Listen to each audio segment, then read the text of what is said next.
la última parte de la clase. Bueno, buenas tardes a todos y todas. Hoy terminamos ya este primer tema, que ha consistido en dialogar y pensar las relaciones sociales y jurídicas en función del derecho, las relaciones vinculadas a las relaciones de poder, justamente. Y ahora vamos a ver la parte de qué es el trabajo como la relación social por excelencia, y ya ahí pensado está. Juan Ramón Capella es un neomarxista español y evidentemente su análisis es un análisis desde el marxismo, pero además que nadie puede negar, seas liberal o, no o seas marxista, la relación social por excelencia es la relación laboral. Entonces, ¿de qué estamos hablando, no? Y es la relación y toda la relación de desarrollo de la humanidad ha estado fundada en el trabajo. Y ahí nos los explica muy bien, muy claramente, en varios aspectos. Vamos a verlo rápidamente para cerrar este punto hoy, y una vez que lo cerremos, poder pasar a un diálogo por lo menos de una hora o 50 minutos entre nosotros sobre las dudas que ustedes tengan acerca de este primer tema, ¿vale? Entonces, ¿cuáles son los aspectos fundamentales que, nos, que tienen que ver con esta relación social por excelencia, que es la relación laboral o el trabajo como relación social, vamos a decirlo así? Bueno, los aspectos fundamentales que nos expone el autor, para mí están muy bien elaborados. Quizás a lo mejor ustedes tengan algunas dudas con algunos términos, etcétera. Me pregunto, ahorita cuando pasemos a la segunda etapa de la clase, me preguntan. Bueno, primero el trabajo, como bien dice, es central en cualquier sociedad y ha sido central históricamente. No es solo un tema de central desde el punto de vista de que de las sociedades actuales, sino ha sido central históricamente desde el surgimiento y la sociabilización de los seres humanos. En este sentido, hay tres relaciones que él nos plantea, que hay tres aspectos importantes que tenemos que ver con esta relación social, o cuatro que tienen que ver con esta relación social y que va a contextualizar en qué consiste el trabajo, que es primero la naturalidad del trabajo, ¿no? Segundo, la socialidad del trabajo. Tercero, la artefactualidad. Y cuarto, el proceso el trabajo como un proceso de generación de ideas, ¿no? De creatividad.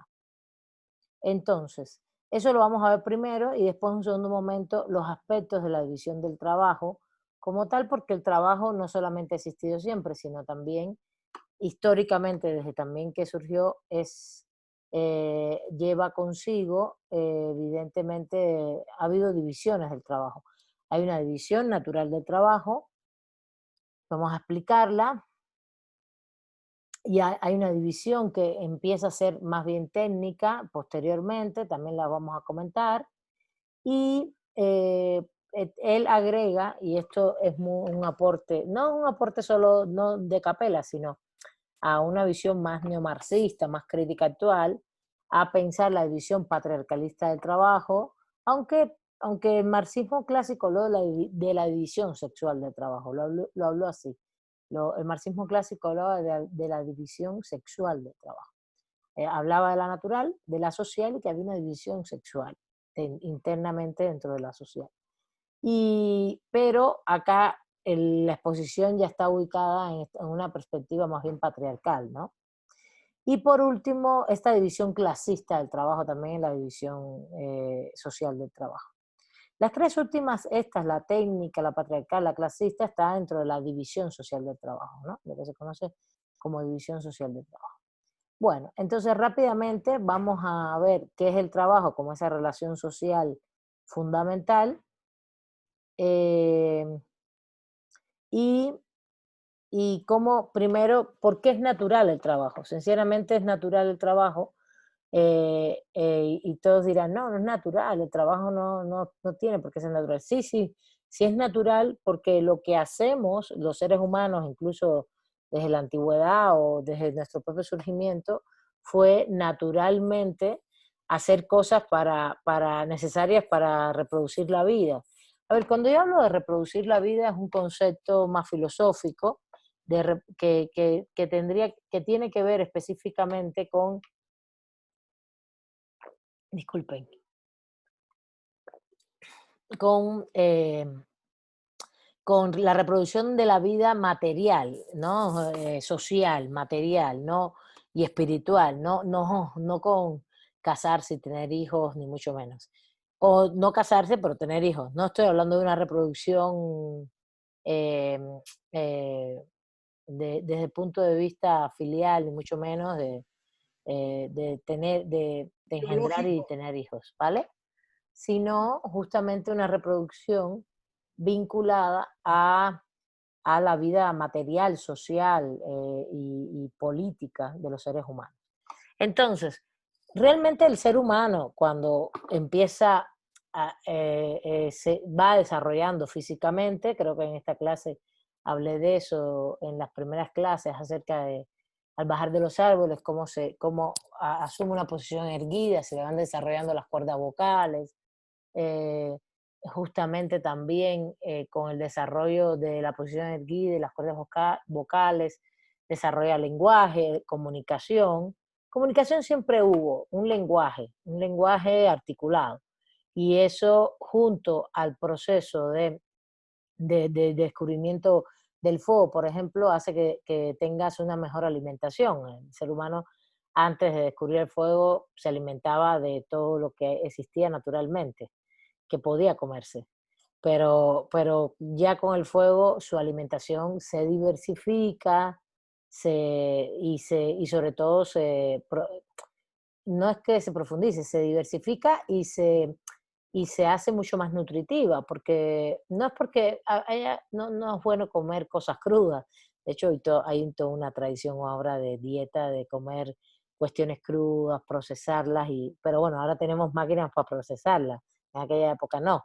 Me refiero tú puedes procesar ahora alimentos crudos sin cocerlos de manera mucho más efectiva, ¿no? Y poderlos digerir mejor, pero en aquella época no.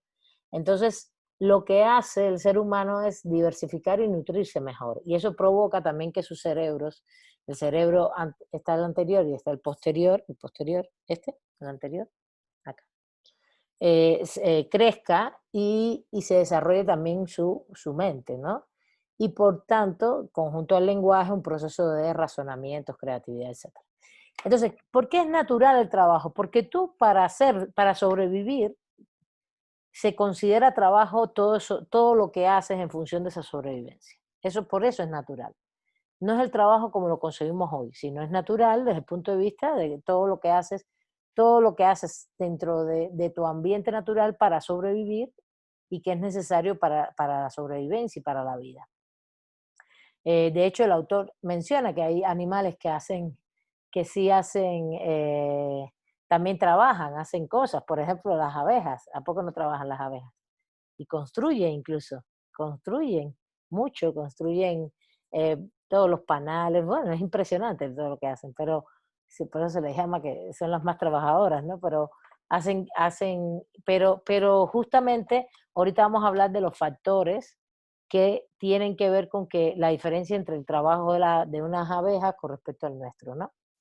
Eh, entonces, por eso es natural, no es natural, no es, lo que no es natural es cómo hemos ido después haciendo todo el proceso de socialización y tecnificación del trabajo. Eso no, pero lo que sí es natural es procurarnos nuestros medios de subsistencia, ¿no? Y hay que tener cuidado, no confundir, y el autor lo dice muy bien, los procesos históricos del trabajo respecto a los procesos naturales.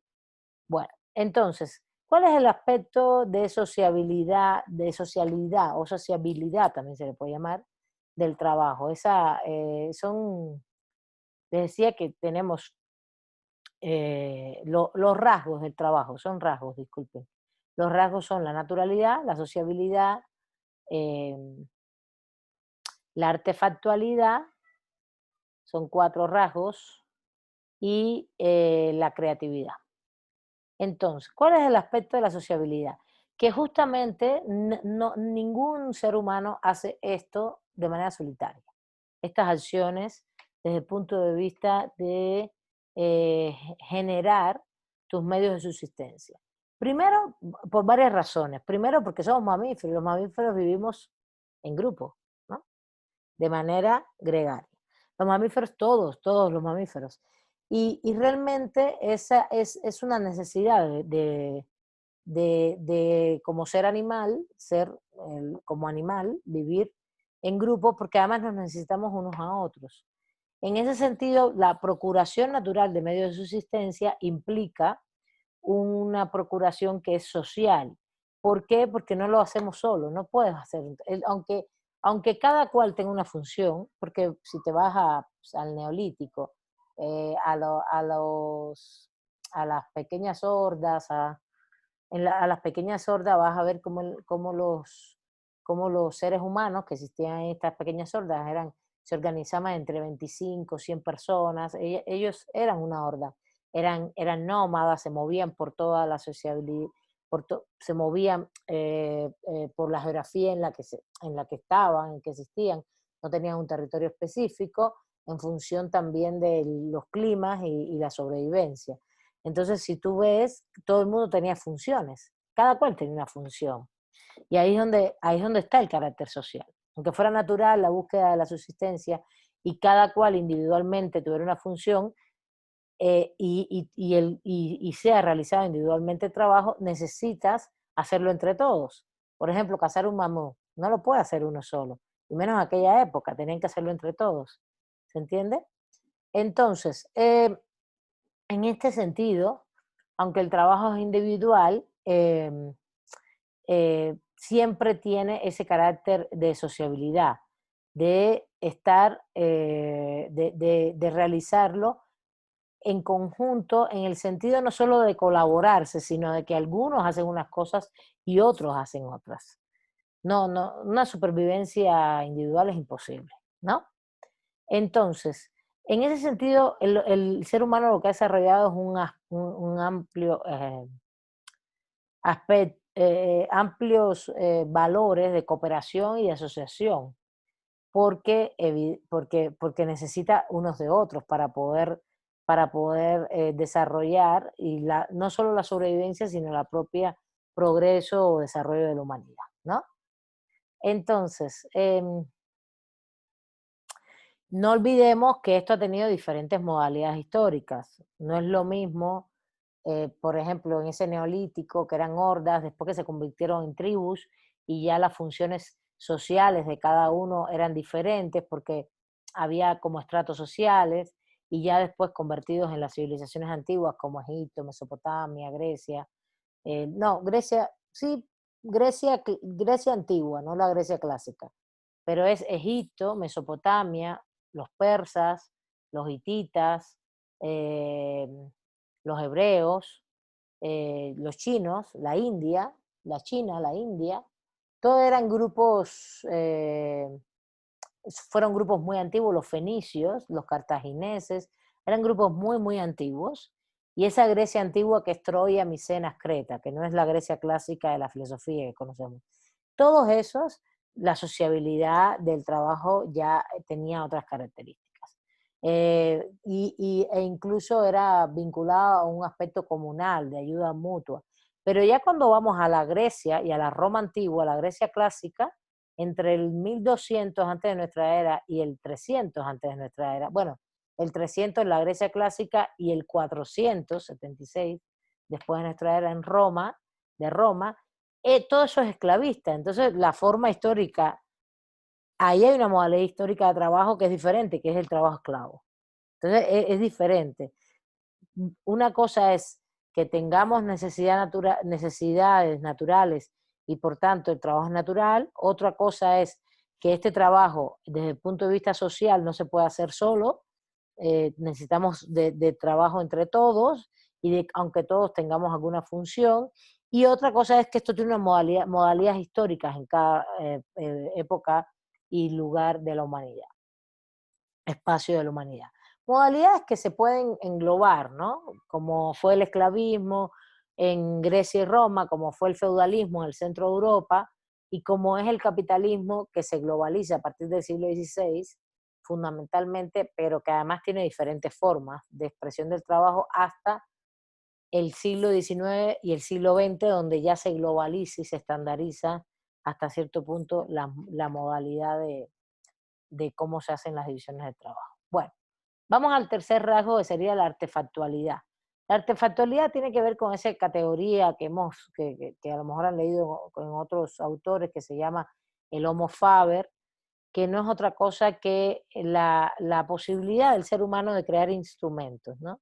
De crear instrumentos, medios de trabajo y por tanto los famosos medios de producción, el marxismo. A ver, los medios de producción del marxismo son más amplios. La tierra también es un medio de producción y uno no la crea, en todo caso la prepara. El campesino la prepara para producirla, no creas la tierra.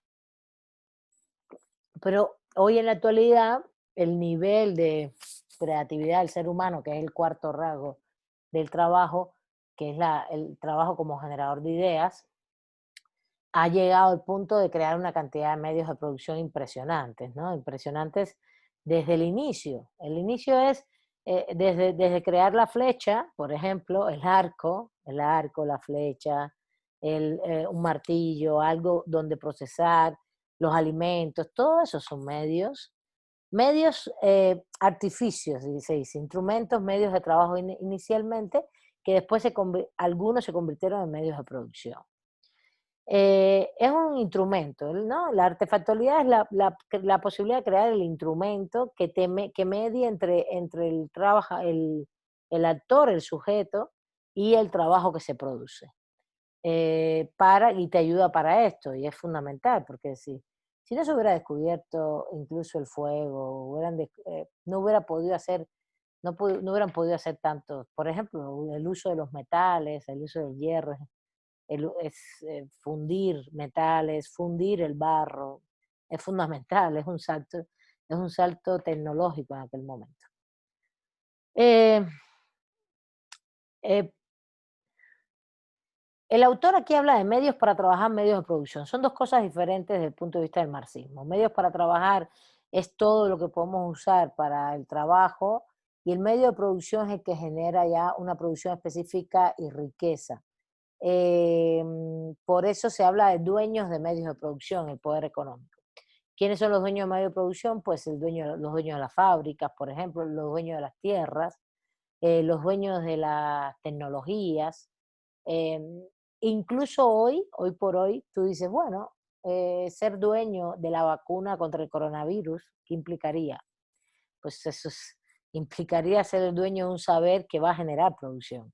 ¿Qué producción va a generar? Que tú vas a vender ese saber y ese saber implica una vacuna que va a generar mucha utilidad, entonces mucha ganancia, a costa de la salud de la gente, evidentemente. Pero por eso se está luchando tanto porque la vacuna se socialice globalmente, por ejemplo, ¿no? Y no sea una mercancía, solo tenga valor de uso, no valor de cambio.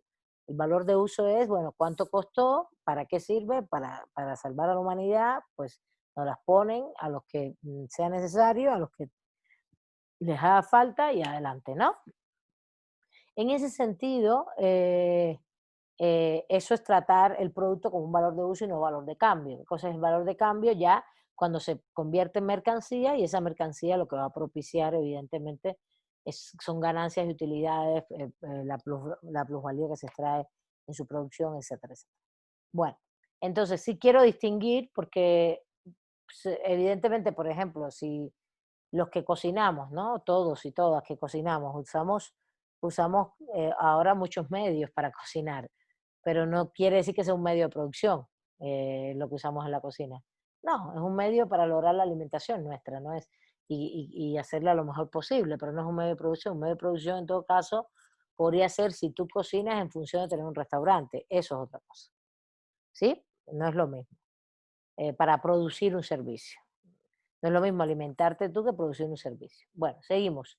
La artefactualidad, bueno, tiene que ver con esto, ¿no? Con la construcción de esos medios, de esa intermediación, de esos medios para trabajar e incluso que llega al punto de los medios de producción, ¿no?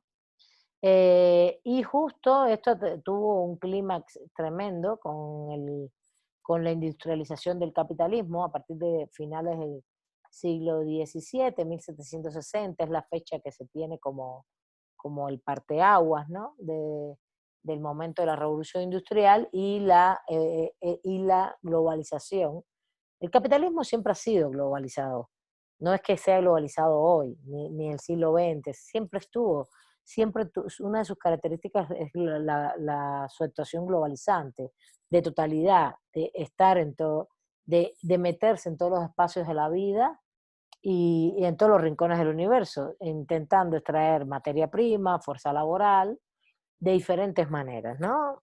Ahora no me da tiempo explicar todo ese proceso, pero vamos a tener tiempo en algún momento en las clases de comentar esto, porque es un proceso en el cual inicialmente, por ejemplo, la acumulación originaria se hace mediante las colonizaciones, pero después con el capitalismo industrial, la revolución industrial y la industrialización, pues se ve mucho más claro todo el proceso de asalariado y de extracción de plusvalor y de explotación de una fuerza laboral específica.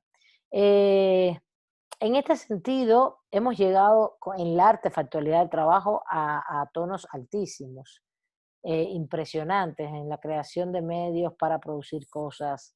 No solamente, incluso, no es desde el inicio de la humanidad, pero más de entre el siglo XIX y el siglo XX, en materia de maquinarias y en materia no solo de maquinarias, sino también de producir cosas que atentan contra la vida del ser humano.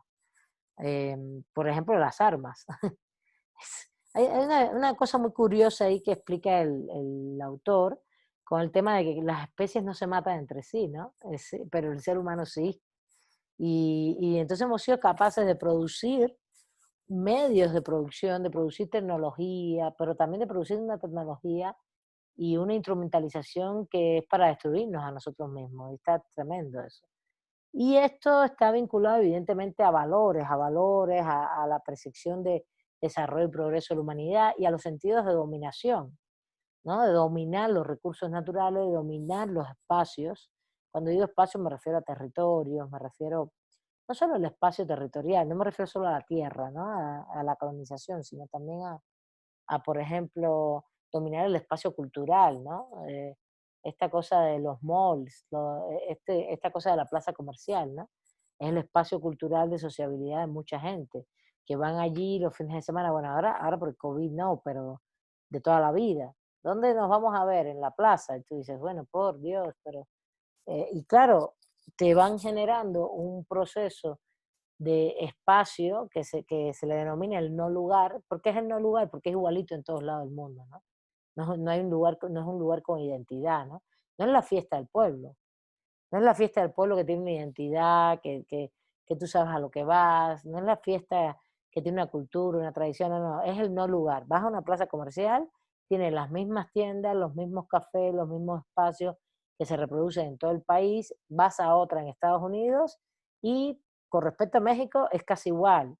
A lo mejor con respecto, te vas a Argentina o al sur y tienen algunas entidades de diferencia. Por eso hoy defender que tengamos un cafecito, una cafetería popular, un parque, estar al aire libre, un parque para sociabilizar socializar es muy importante, porque realmente el capitalismo domina no solo los recursos naturales y la relación de capital y nos extrae fuerza la plusvalía mediante una relación asalariada de explotación, sino también ocupa todos los espacios habidos y por haber, todos los espacios. Los va ocupando, el espacio de diversión, el espacio de ocio, el espacio de distracción, incluso el espacio al aire libre, ¿no? Te lo cercan y te hacen un parque y te cobran y no sé qué. Bueno, el espacio del verde, de lo verde también, no, si quieres de lo... Es que es impresionante, se mete en todos lados, como si fuera una hidra. Es una hidra de 1000 cabezas metido en todos lados, así. Pero bueno, volviendo a la artefactualidad, para no perdernos, que ya quiero ir cerrando la lectura, vamos a poner por la mitad. Em, em, Justamente hemos llegado a puntos, hemos creado muchas cosas importantes, buenas como seres humanos, en materia de maquinarias, de inventiva. Por supuesto, esto ha tenido un proceso diferente, evolución. No es lo mismo la máquina de vapor que los aviones hoy, ni mucho menos. También unas cosas, las máquinas de vapores, eh, por supuesto, el vapor se hace con carbón, el carbón se saca de la madera.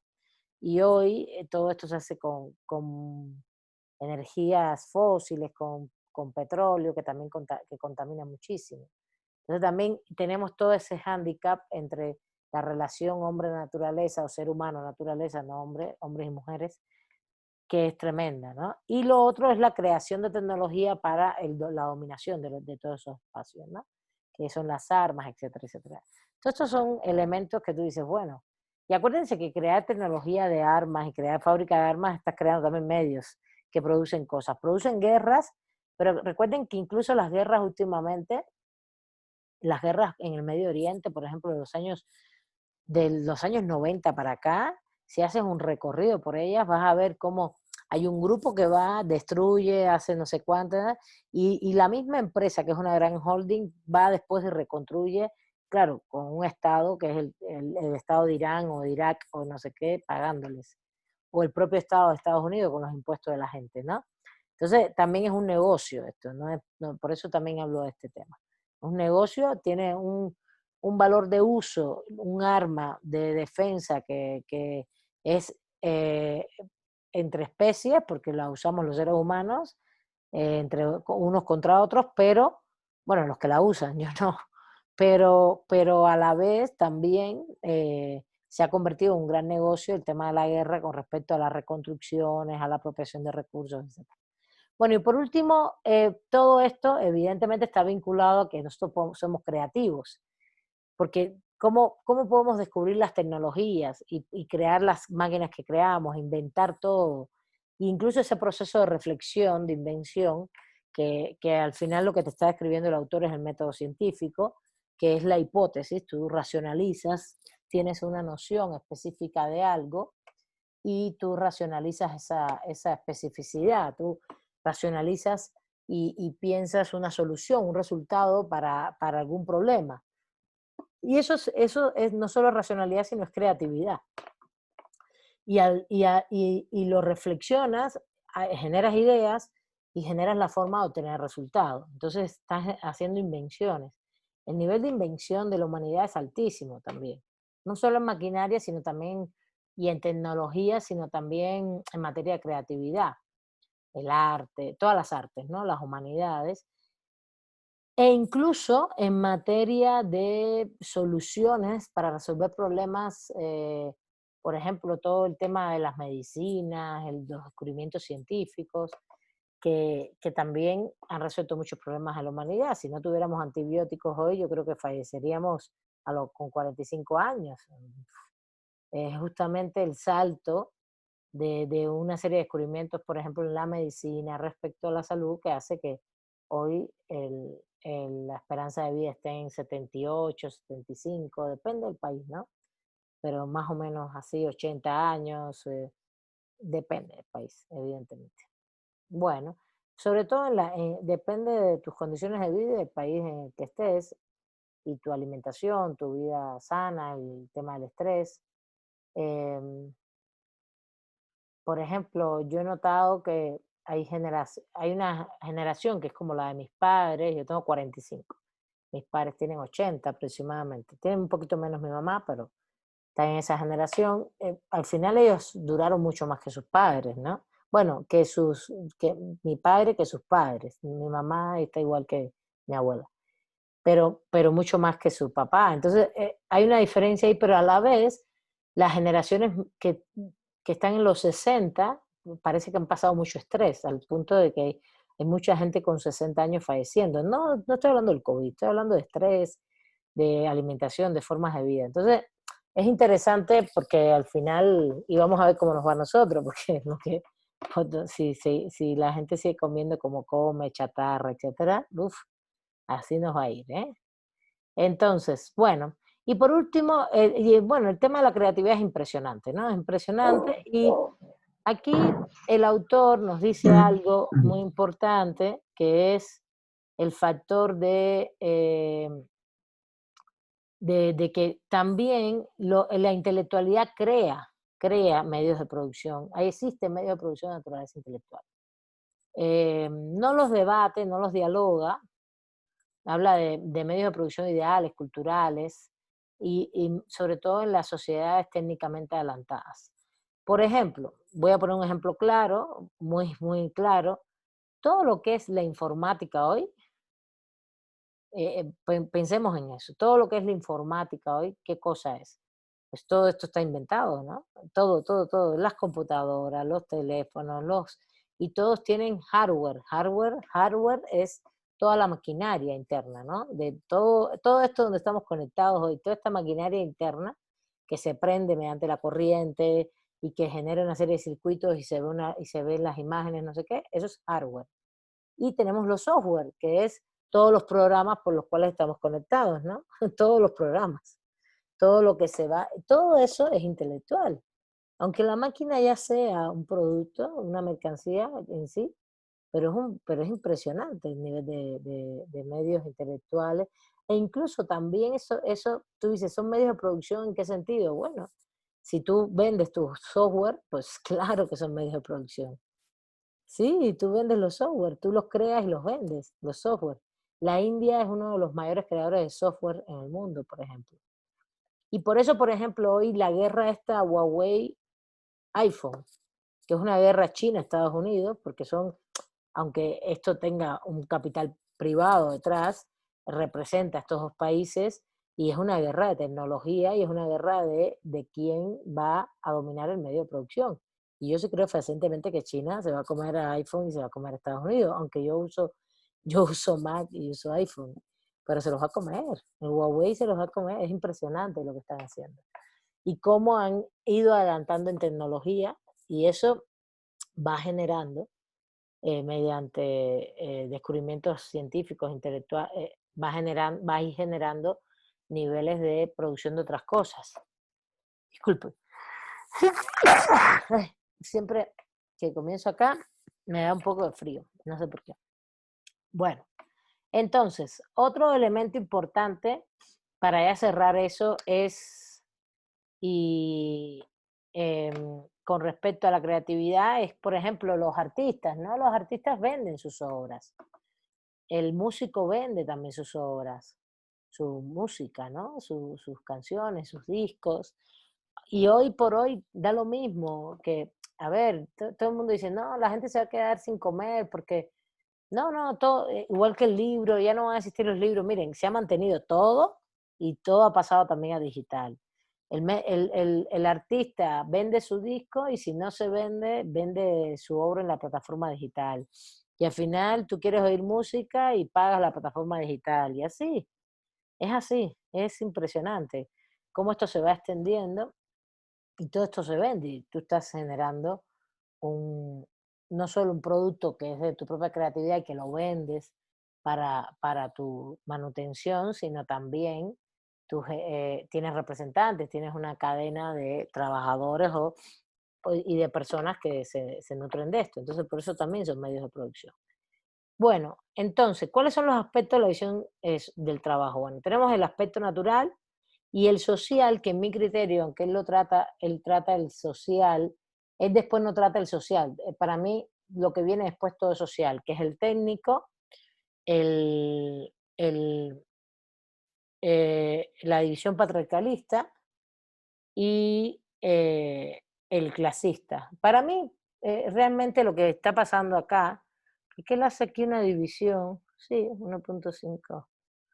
Sí, él hace una división que en mi criterio son dos, la natural y la social, que es la clásica marxista, ¿no? La natural y en la social, vamos a ver que realmente hay un aspecto técnico y después un aspecto que él le llama división patriarcalista, que es la que ya se le llama sexual. Lo que pasa es que el autor quiso remarcar este punto, y la clasista. Bueno, rápidamente, la natural está muy clara, tiene que ver con, evidentemente, que las personas naturalmente tenemos, y aquí nos llama la atención de nuevo, mucho cuidado con confundir lo natural con lo histórico, tenemos determinadas condiciones para hacer determinadas cosas. Y aquí habla, por ejemplo, del niño, el enfermo, el anciano, que en algún momento no tienen la posibilidad de, o la fortaleza física, o la posibilidad de hacer determinado trabajo. Y entonces la categoría de la división natural es por exclusión. Es decir, no puedes hacer tal trabajo, te excluyo de hacer tal trabajo. Y ahí también pone el ejemplo de la mujer embarazada específicamente. ¿Y por qué le llama esto natural? Porque justamente, pues tú no puedes poner a un bebé a trabajar, y evidentemente, es imposible, ¿no? Y ahí es un debate acerca de cómo los niños, es una construcción cultural el tema de la exclusión de los niños o no, que hay niños, que hay culturas que consideran que los niños pueden trabajar perfectamente, y no estamos hablando de esclavización infantil, que ocurrió cuando el proceso de la industrialización, o la que ocurre hoy si son migrantes, por ejemplo, porque eso también ocurre hoy. No estamos hablando de eso, estamos hablando de culturas que consideran que los niños pueden hacer muchos trabajos domésticos, y lo cual me parece a mí muy importante. O el cuidado de ancianos, que los niños pueden hacer muchas cosas de este tipo. Y yo creo que sí, que es muy importante para los niños fomentar ese tipo de, como trabajo, ¿no? Como trabajo, no me refiero a un trabajo asalariado. Y bueno, si tú le das un estímulo al niño y a la familia por hacer algo, está muy bien, pero me refiero a, porque también la explotación laboral de niños es otro de los temas, ¿no? Jurídicos, pero me refiero a culturas donde el trabajo doméstico, el trabajo de cuidado, pueden participar muy bien los niños, ¿no? Igual el enfermo, la persona anciana, etcétera, es un tema físico. Igual el momento de gestación de la mujer. A ver, aquí, y esto no es un tema de género ni de discriminación, es un hecho que en el momento de gestación, a ver, las que gestamos, como ahí lo explica muy bien, es un tema eh, que tiene que ver con la condición de la condición femenina, de ser mujer, de ser hembra y de poder reproducirte. Da lo mismo si eres trans, me da lo mismo tu condición genérica, tu condición de género y tu condición y tu orientación sexual, ¿entienden? Da lo mismo esto, la condición sobre todo genérica da lo mismo. Lo que es importante puede ser ¿cuántos casos hemos visto últimamente de chicas, o de chicos más bien, que son transgénero, pero tienen órganos sexuales femeninos, y que se embarazan y tienen un bebé?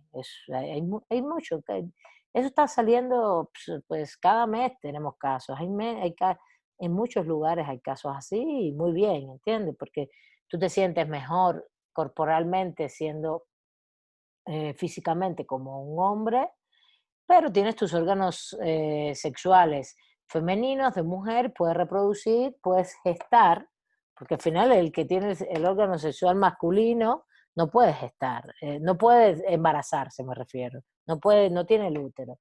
Entonces tienes el útero, te reproduces y ya hay punto. Entonces, bueno, ahí estamos hablando de ese punto que es un tema, ¿por qué es natural? Porque es físico, es completamente físico, natural.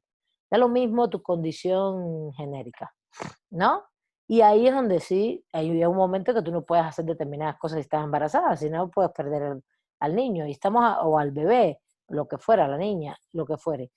Fíjense, estamos hablando de una cosa muy natural, y que además no es un tema de protección mayor, menor, no, no, no, es un tema incluso de reproducción natural de la vida.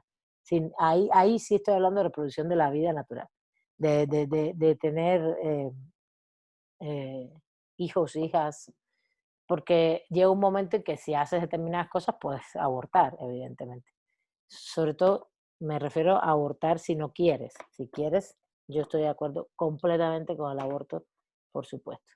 Bueno, esta es la parte como natural, ¿no? Que lo explica muy bien y comenta cuál es las divisiones del trabajo en la parte natural, como a un momento determinado se dividieron todos estos aspectos. Desde el punto de vista de la social, el técnico siempre tuvo que ver con los oficios, eso está clarísimo, con los oficios, y después de los oficios, cuando ya se incrementan las máquinas, que justamente llega un momento en que todo el mundo lo que hacía era hacer una actividad muy, muy básica dentro de las máquinas, esto después se ha tecnificado y especializado mucho, ¿no?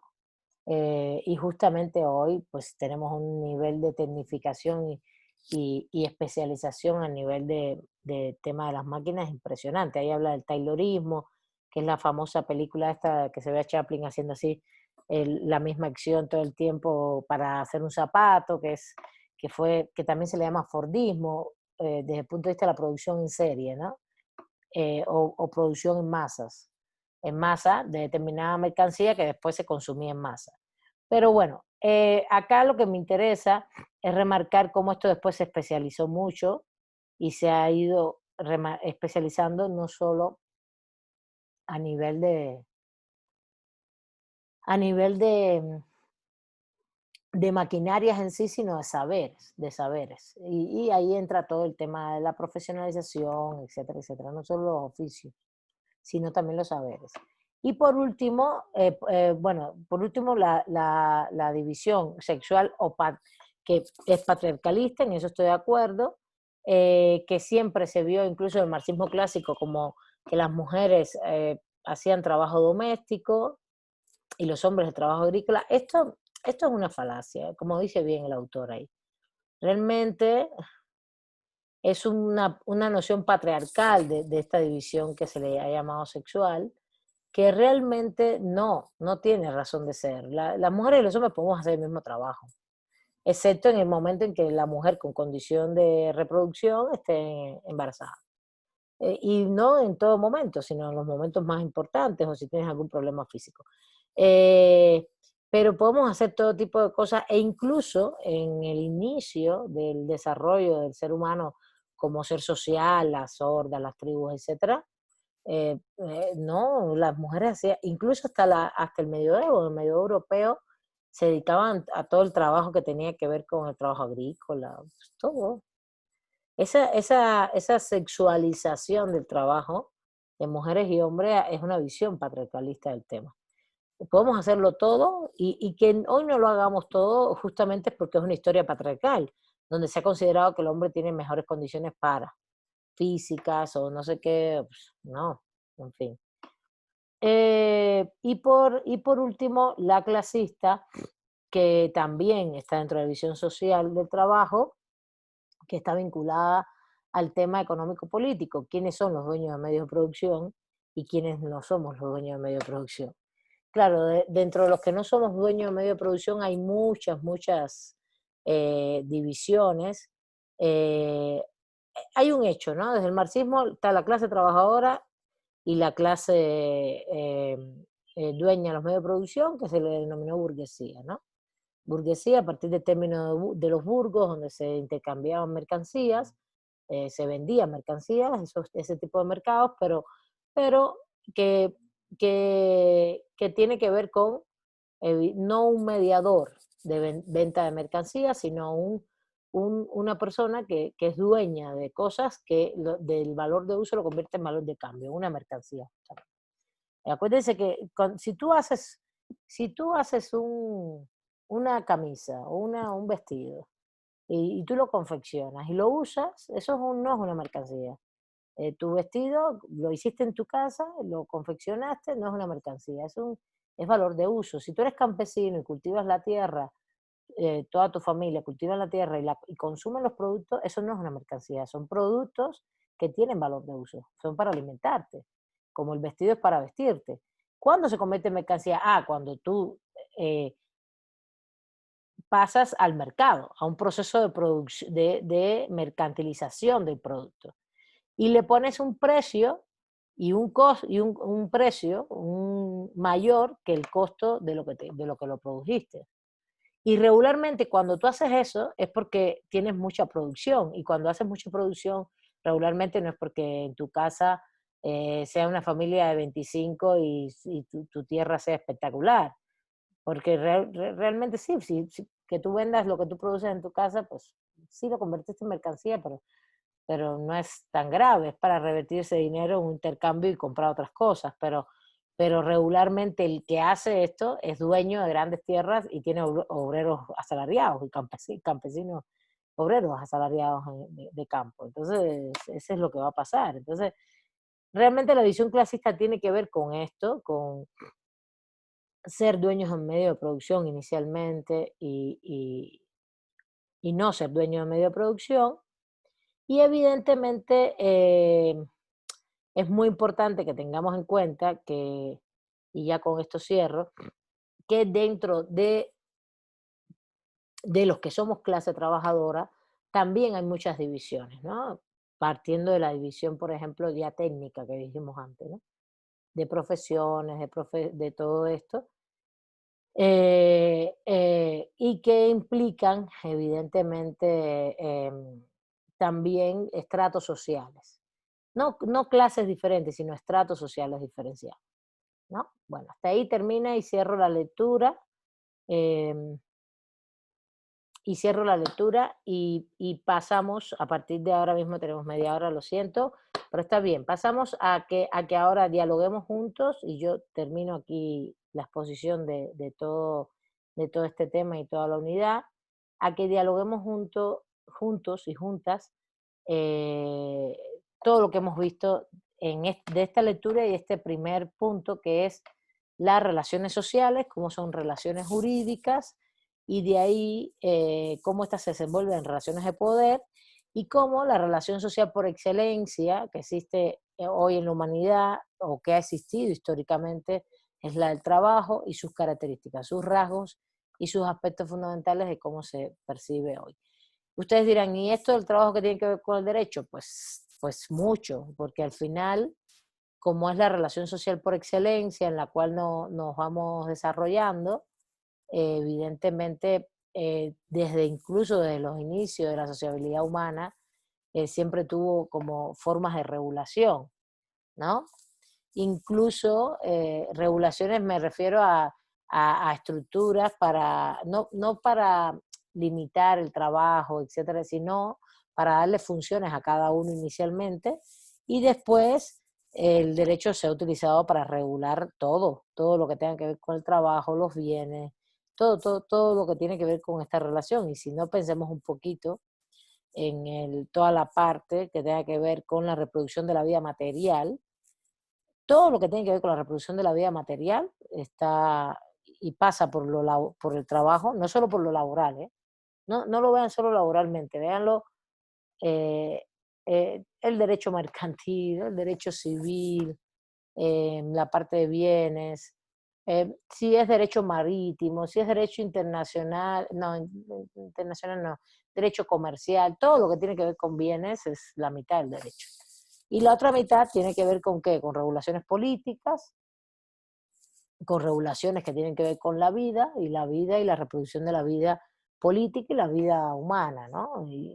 Pero, por ejemplo, incluso la satisfacción de las necesidades básicas en materia de derechos humanos también tiene que ver con una regulación al final de bienes, no solo la vida, si me refiero al agua, la alimentación, la salud, la educación, ¿no? Entonces, bueno, realmente todo, hay una mediación ahí donde está la relación social del trabajo, ¿no? En el derecho. Bueno, hasta aquí. Les doy la palabra a ustedes. Seguimos grabando de todas maneras, no importa, y para que también vean el debate los que quieran verlo después. ¿Qué dudas tienen? Si quieren, primero dudas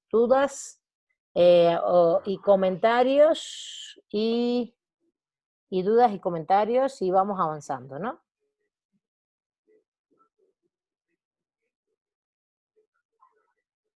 Sí, Javier, pero me tienes que decir cuál es tu duda. Si no puedes hablar, me lo puedes escribir.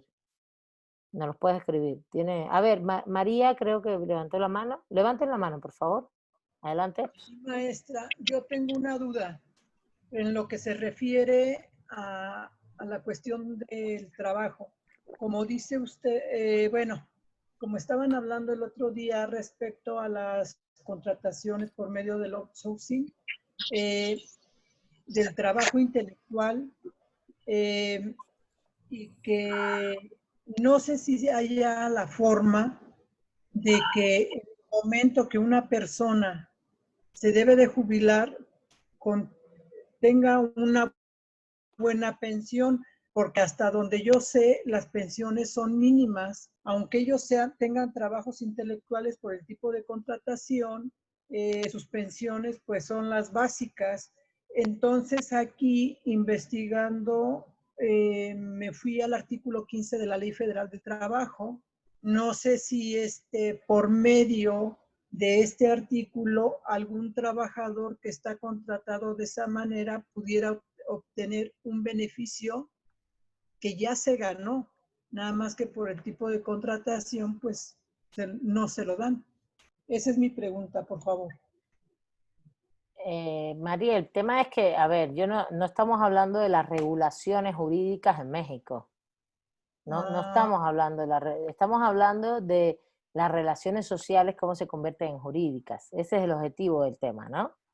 La regulación jurídica en México es otra cosa, es la regulación, fíjense, estamos en una unidad, y esto es muy importante que se den cuenta, donde no estamos hablando de normas jurídicas, ¿se dan cuenta? No hemos hablado de normas jurídicas, ni nada de lo que está establecido en las normas.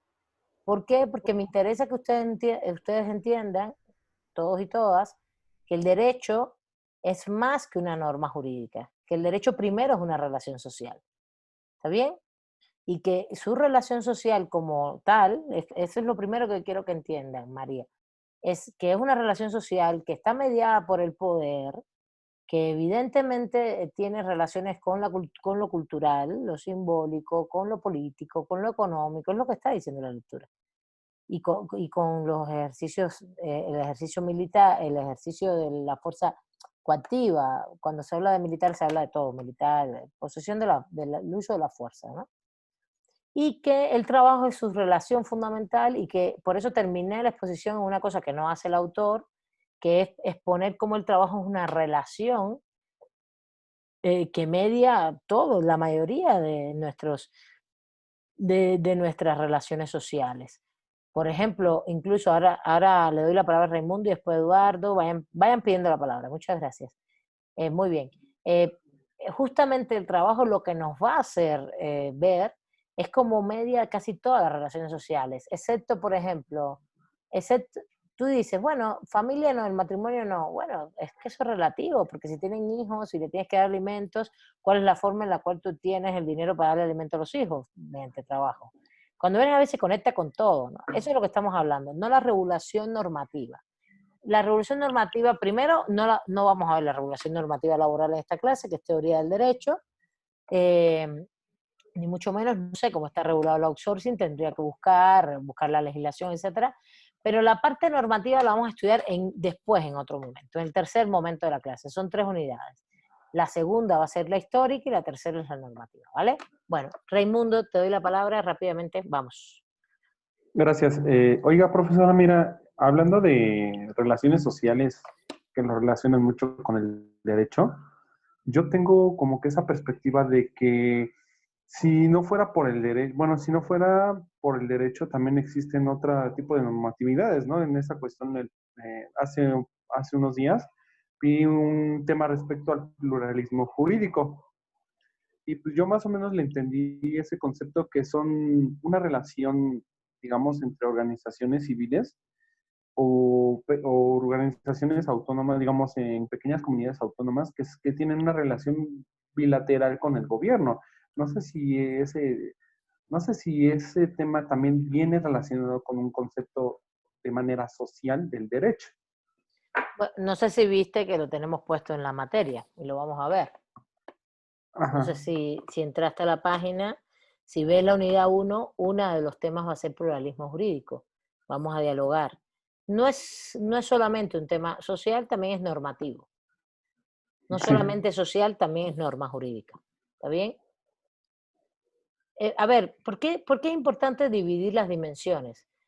Para que tú entiendas que hay una parte social, económica, política del derecho que es muy relevante y que también va a incidir en las normas, pero no va a incidir solo en las normas por lo que dicen las normas, sino desde el proceso de creación hasta el proceso de aplicación, parte tiene que ver con todo ese proceso.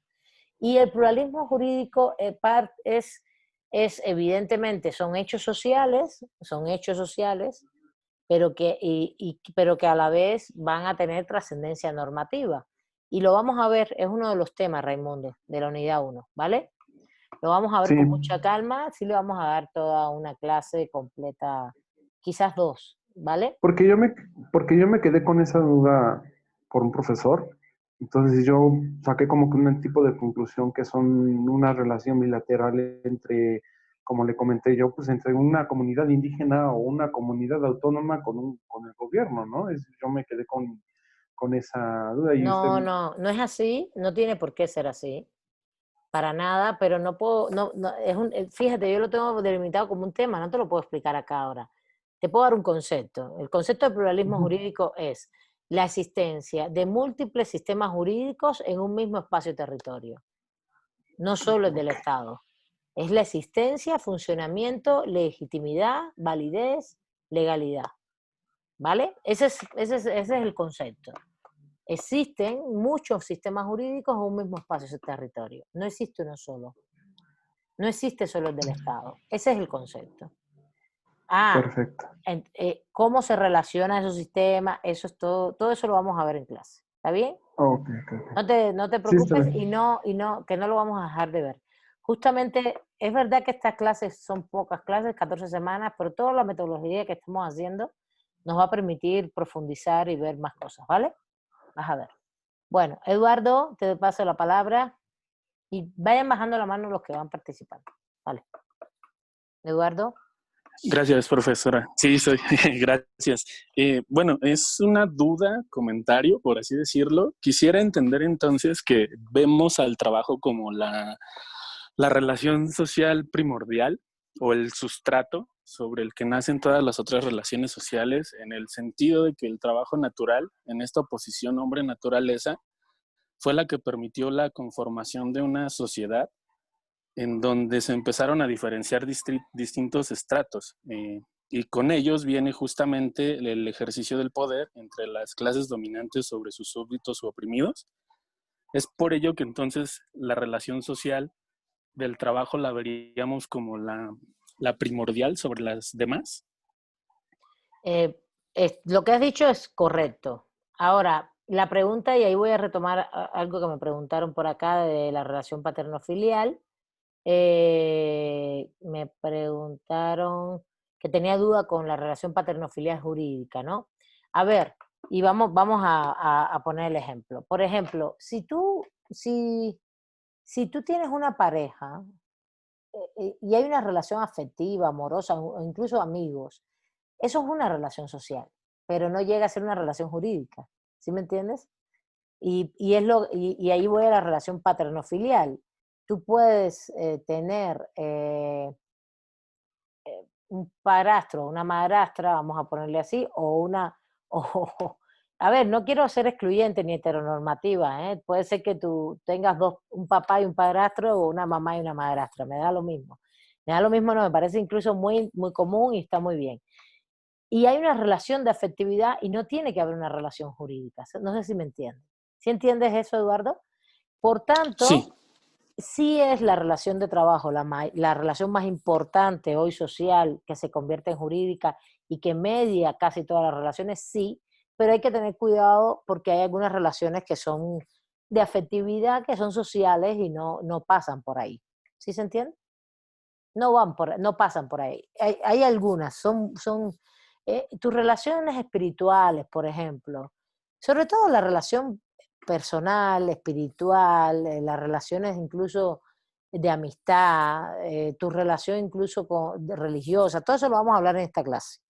El tema vinculado ya moral, a la religión, a ese tipo de ámbitos que no pasan, que son relaciones sociales y no son jurídicas. ¿Sí? Y que no tienen que pasar por la relación laboral. Ahora, si nos ponemos a analizar, el 90% sí pasa por el otro lugar, ¿sí? O el 80, 85, qué sé yo.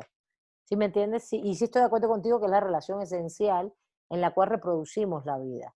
Porque al final, pues todos todos lo que hacemos en la vida, amén de que nuestras relaciones sociales afectivas, amorosas, poliamorosas, las que ustedes quieran tener, me da lo mismo. Me da lo mismo, me parece válidas todas, no estoy en contra. Son relaciones, o tu relación religiosa, ¿no? Tu relación con Dios, que es una relación muy íntima, o con los dioses, depende también en lo que creas, no tiene que ser monoteísta, puede ser politeísta. Eh, Son relaciones que en algún momento puede haber una transacción jurídica. Cuando tú haces el contrato de matrimonio y lo firmas, ahí hay una transacción jurídica. Y ahí vuelvo a la pregunta creo que Jorge se llama el compañero, Javier, disculpa. Javier, ¿cuál es la relación paterno-filial jurídica? Pues la relación del papá y la mamá, o del papá y mamá que son tutores, que han firmado y adoptaron a un bebé, papá, mamá, mamá, lo que sea. Ellos tienen una responsabilidad sobre el menor, hasta que tiene la mayoría de edad. Y esa responsabilidad implica darle alimentos. Educación, salud, todo, vean la Constitución, artículo 1, 2, 3, 4. Sobre todo el 1 y el 4. El 4, que es el artículo que tiene que ver con todo el tema de los niños, etcétera, etcétera, que es el de igualdad, ¿no? Entonces no es menor el asunto, no es menor el asunto cuando se vuelve jurídica, justamente cuando tú, por ejemplo, nace el bebé, suscribes el acta de nacimiento, registro, y en el acta de nacimiento te pone el papá y papá 1, papá 2, mamá 1, mamá 2, o 3 mamás, o 2 mamás, o mamá y papá, o una sola mamá, un solo papá, ¿no? Ahí hay una relación de responsabilidad, ¿está bien? Esa es la diferencia con la relación, estoy ahí también respondiendo a Javier, con la relación paterno-filial, entre la jurídica y la que no la es. Y ahí por eso también se dice el autor, puede ser que tú tengas, que tu papá o tu mamá tú nunca los hayas conocido, ni nunca te han atendido. Eso no quiere decir que no tenga una vinculación jurídica contigo y que deba proveerte alimentos, por ejemplo. Aunque no lo haga. Y eso, y tú tienes una afectividad con un papá que además te provee alimentos que no es tu papá filial. Eso también puede suceder, ¿vale?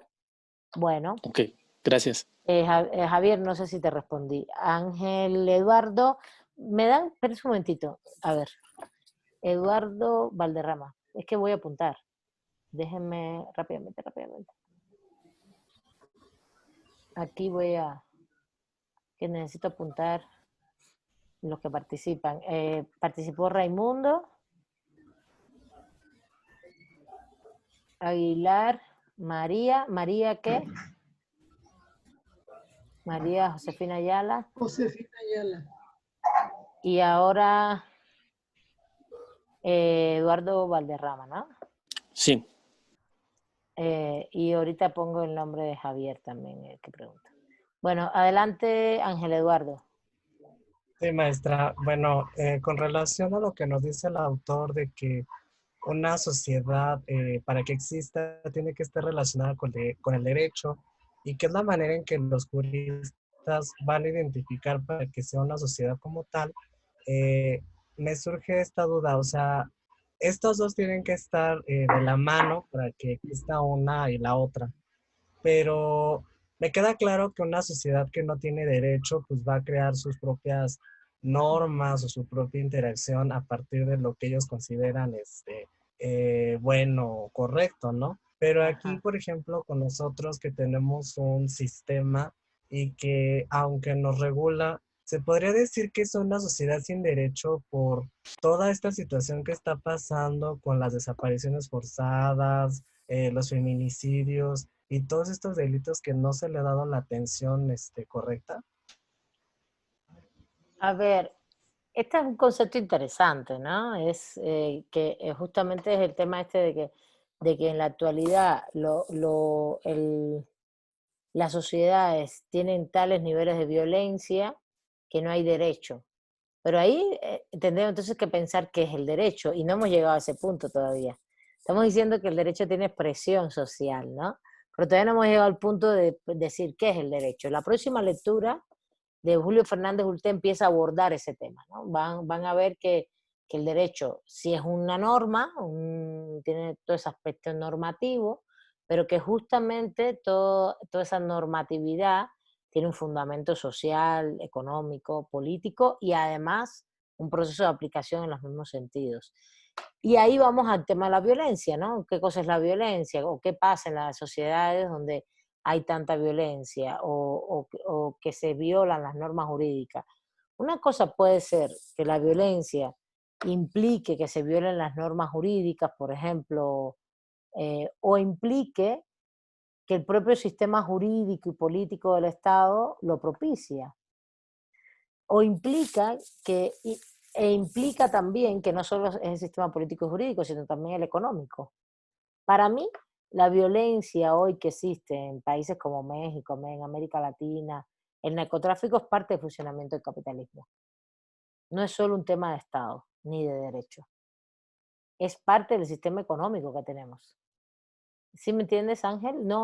Para mí no es un tema que va nada más única y exclusivamente vinculado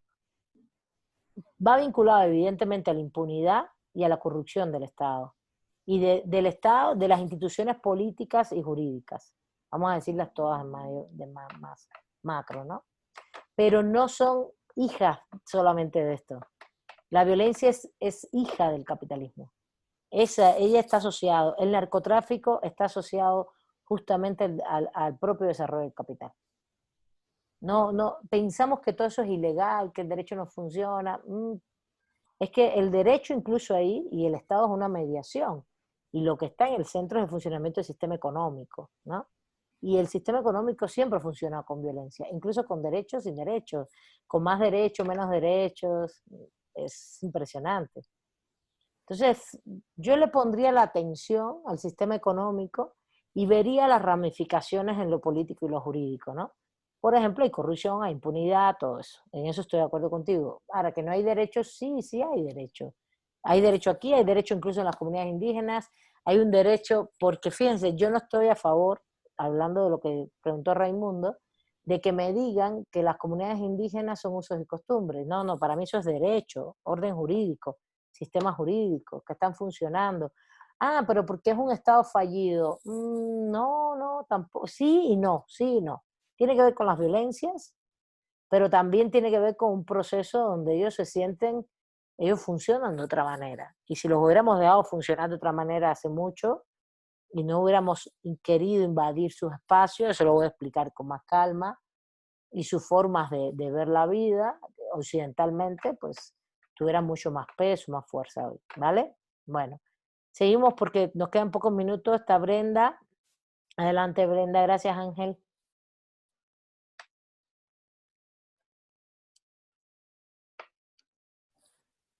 Buenas noches, maestra. Pues yo tengo dos dudas. Me surgió la duda de la página 20 que dice textual, se lo leo. Dice que las relaciones jurídicas las hay en personas cuando una de ellas puede recurrir a las instituciones públicas para que ejerzan contra otras personas su capacidad de coerción. Y digo, bajo ese contexto, me parece que no hay una relación, o el autor no habla, o no lo entiendo así, como que hay una relación, que menciona de paterno o filial, ni relación de trabajo. Entonces, pienso que ahí tal vez podría incluir, o que no lo incluyó el autor, que debe haber también una regulación normativa, puede ser.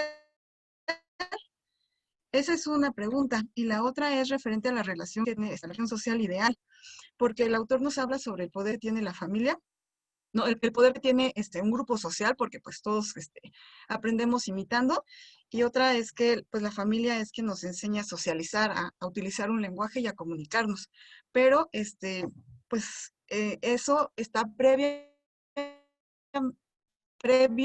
a una relación de trabajo. Entonces no entiendo bien cómo es que la relación de trabajo es la primordial antes de la familia, que es donde pues nos enseñan todo, ¿no? Incluso el autor dice que pues si una persona, ya una adolescente, no aprendió a comunicarse o a socializar, entonces pues prácticamente no tiene como las herramientas para, pues, desarrollarse, ¿no? Posteriormente. Esas serían mis dos preguntas.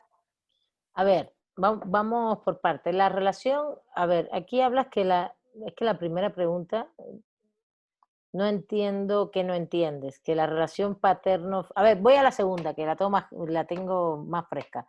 La segunda, a ver, claro que es muy importante la familia y claro que es muy importante el ámbito cultural y el diálogo con el otro y todo esto. Pero todo lo que tú haces en la vida, Brenda, todo, incluso estar en tu familia, todo lo que hacen en tu casa, todo se mueve en tu casa en función de qué. En función de que hay quienes tienen que trabajar y hay quienes tienen que estudiar, pero ¿tú estudias para qué? No estudias por un tema de satisfacción espiritual, sino para después tener un trabajo. Y tú desde que naces, que estás en el kinder y después en la escuela, de hecho las sociedades actuales lo que provocan y plantean todo el tiempo es un modelo de vida que es el modelo de vida asociado a todo lo que hacemos en la vida es desde que nacemos, es para tener medios para reproducir la vida. ¿Y cuál es el medio hoy? Pues el dinero. ¿Y el dinero dónde lo sacas? Pues del trabajo o de poner un negocio. ¿Y para qué haces eso? Estudiando, ¿ves? Y estudias, y desde pequeño estudias, pues, y si no estudias, haces otro tipo de profesión, otro de oficio, y así lo que aprendas. Entonces, esa es la cadena, ¿no? Para que la veas que sí, es muy importante, claro que es importante tu relación cultural y la aceptación del otro, pero todo eso se da en un marco en el cual la esencia es esto que esta de cursar que planteé ahora. E incluso, por ejemplo, tú tienes una relación, por ejemplo, religiosa, vas a tal iglesia los domingos u otros, o politeístas, no sé qué, está bien, pero eso es un ámbito religioso muy, muy personal, pero no quita que tú te hagas todo el tiempo lo mismo, esto que estoy planteando, ¿no? Voy a estudiar, voy a trabajar, mis padres trabajan o mi familia trabaja, tienen un negocio, hacen esto. Las sociedades actuales todas hacen lo mismo, excepto los dueños de medio de producción. Los hijos de los dueños de la familia, que a ver, no es que no trabajen, cuidado, ¿eh? Cuidado. Se levantan todos los días pensando cómo extraerte más plusvalor, más y explotarte mejor, no manches. Y cómo no pagar menos impuestos y cómo ganar más. Todos los días lo hacen, todos los días se levantan con esos objetivos. Pero lo que ellos tienen otros niveles de consumo, otros niveles de acceso a determinados bienes, y puede ser que dentro de esos ámbitos, esas familias, haya gente que no trabaje, se dedique a cualquier cosa. O se dedique esencialmente al ocio, ¿no? Al arte, el derecho a la pereza, ¿no? Pero eso es un derecho articulado desde el marxismo, de hecho. El derecho al ocio y el derecho a la pereza. Eso es, el libro es de Lafargue, que era cuñado de Marx, de origen cubano, por cierto. Nosotros los cubanos nos encanta el ocio, tirarnos en la playa y no hacer nada, mirar para arriba y leer, ver arte. ¿Ven? Qué bonito, ¿no? A todo el mundo le gusta eso, no es a los cubanos, a todos. Claro, ellos lo pueden hacer, bueno, nosotros haremos lo que se pueda. Bueno, a ver, seguimos. La otra, la relación paterno-filial. A ver, creo que hay muchas dudas de esto. A ver, él habla de que tú puedes ejercer una acción frente al Estado y ejercer la fuerza. Claro, pero tú lo puedes hacer porque tú le estás reclamando a tu papá o a tu mamá que te tiene que dar alimentos, por ejemplo. O una esposa o un esposo le reclaman al otro esposo o esposa, al padre, o no esposo o esposa, al padre o madre de sus hijos que le tiene que dar alimentos. Y ahí es el ejercicio de la violencia, pero eso está regulado. Ah, ok. Todo ese ejercicio de la fuerza se puede ejercer de violencia, que tú puedes ir al Estado. Eso es una demanda. Se llama demanda o una queja. Todo lo que tú puedes hacer, como demandar, queja, no sé qué, es porque está regulado. Tú no puedes demandar a mí ni hacer una queja contra mí de algo que no está regulado, contra cualquier otra persona. Ajá, ok. Tiene que estar establecido jurídicamente. A ver, nos queda un minuto y le toca a Julián. Ya apunté a los otros, Nancy Fortanel, y la próxima clase empezamos con ustedes. No crean que los voy a dejar colgados. Julián. No es una pregunta, no tengo dudas, sino es como la admiración al autor que toma, como el marxismo toma la primera forma de intercambio y cómo va transformándose el capitalismo en lo que actualmente conocemos. El autor también toma la relación paterno-filial como la primera unidad para crear todo este derecho o las normas jurídicas dando al actual Estado. Por ejemplo, el ejemplo que da de cuando los papás, que no son sus hijos biológicos, tienen los mismos derechos que un hijo biológico. O también cuando dice que la primera norma o la primera relación que existe es la del laboral, por lo mismo que es natural y a la vez también es conflictiva. Me imagino que la gente siempre se ha sentido explotada y por consiguiente se norma esa relación, o fue la primera que se normó con leyes y normas. Y era en ese punto lo quería dejar hasta ahí, porque después sí ya también plantea otras situaciones como problemáticas del derecho, ¿no? Como cuánto es válido un Estado como Estados Unidos a entrometerse a las normas y derechos de otros países, como podría ser usted, como lo decía, como en el Medio Oriente o Latinoamérica en su momento en los 80s y 90s, ¿no? O lo mismo cuando el embargo económico hacia la isla de Cuba. Sí, evidentemente, pues sí. El autor es, les decía, el autor es marxista, neomarxista, Juan Ramón Capella, y pone todos esos elementos y te va poniendo todas las contradicciones que el derecho tiene. Muchas gracias, Julián. A ver, me quedé con todas las participaciones apuntadas. La próxima clase, aunque ya les pido que vayan leyendo la segunda lectura, empezamos con participaciones, ¿vale? No vamos a cerrar el proceso de diálogo sobre este tema. Me gustaría que abarcáramos un poquito más, si quieren una media hora más, quizás, y yo estoy segura que unos 40 minutos, y después vamos a la clase, no pasa nada. No importa que también se corra un poquito las clases, pues lo mejor es que quede no solo claro, sino que tengamos claro lo que vamos a ir dialogando, ¿no? Porque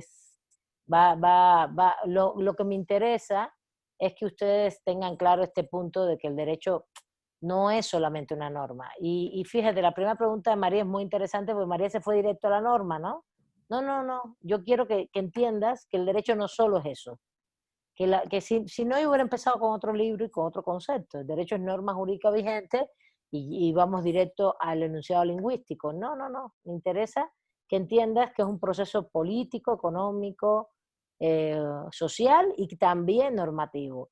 Y que puede ser violado, puede ser violentado, es verdad, pero también puede ser que propicie todo lo que pasa.